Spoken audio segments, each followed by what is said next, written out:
Fellow countrymen, after deep soul searching, I have come to the profound realization that our nation is pleading for change. The youthful generation of this country have led the way into the light. We owe them a huge debt of gratitude.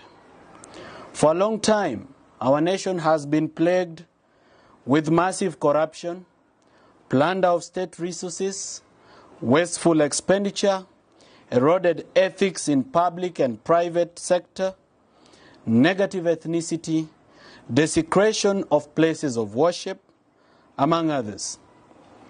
I feel your pain. I want a better Kenya too. My children want a better Kenya too. My wife Rachel has told me stories and dreams of us falling in love again in a new country called Kenya. For this reason, I have decided to lead the way. Fellow countrymen, before I declare the raft of measures to be undertaken by my government in the pursuit of a better tomorrow, I want to remember the heroes who have lost their lives in this struggle. I condole with your families. I cannot pretend to know how you are feeling, but I want you to know that I am truly sorry. I may not be able to restore the lives of your dear departed, but I have made a committed resolve to remember them as heroes of Kenya and confer state honors upon them, as is my power under the Constitution. Be assured that the government of Kenya shall bear the cost of a state burial for each of them, and the families will also be compensated accordingly. Ladies and gentlemen, at a moment like this, we must make a decision to move forward or to look backwards. It is written in the story of a prolific writer, Goro Wakamau, a true son of this land, that we should never cry when the sun goes down, for the tears will not let us see the stars.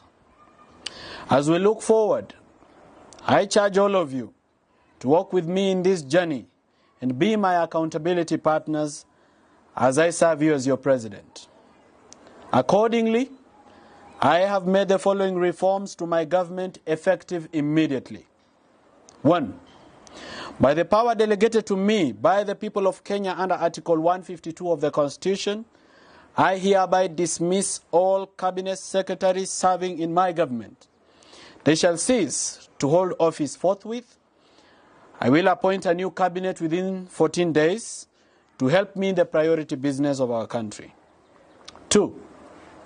Further to the foregoing, I shall within 7 days appoint a non-partisan multi-sector committee to vet all public officers serving in senior positions in the executive to determine their suitability to continue to hold office and to draw salaries from the national wallet. I shall conduct this radical surgery to root out all officers that have normalized corruption, glorified incompetence, and made a mockery of public service. This shall apply to all principal secretaries, head of parastatals, presidential advisors, state house staff, among others. As the leader of the Kenya Kwanza coalition of parties, I have summoned a parliamentary group meeting on Wednesday, 3rd of July, to discuss a reorganization of our parliamentary leadership in a manner that reflects the aspirations of the people of Kenya. I hope that upon resumption of Parliament, the first order of business should be to constitute the Independent Electoral and Boundaries Commission to facilitate democratic processes that may ensue. Ladies and gentlemen, it is important that we appreciate the fact that our Constitution is not perfect. It requires serious reform to achieve a higher level of accountability and good governance.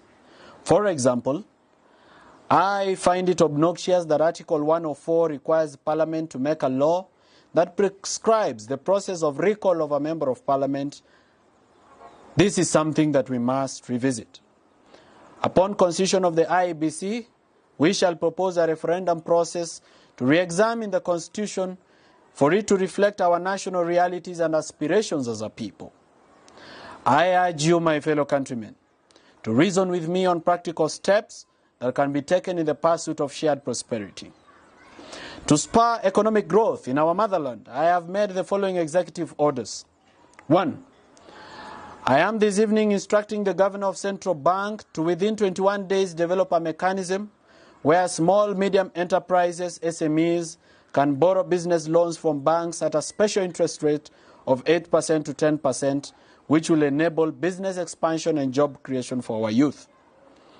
I am this evening instructing the Director General of the Energy Petroleum Regulatory Authority, EPRA, to immediately prioritize issuance of licenses to any person who wants to generate affordable electricity for Kenyans. The authority should develop comprehensive regulations to open up the energy market for investment. This will help lower the cost of manufacturing and spark growth in the manufacturing sector, thus creating jobs for our youth.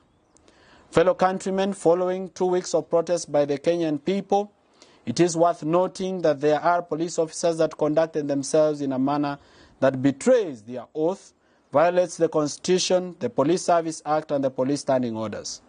I therefore charge the Independent Police Oversight Authority to speed up investigations into such cases for immediate action.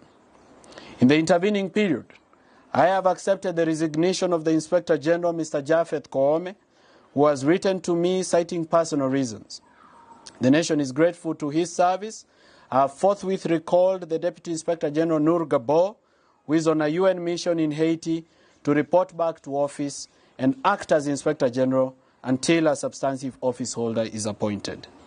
In the coming weeks, I will announce more measures to be undertaken by my government in furtherance of radical reforms that are in pursuit of our shared prosperity.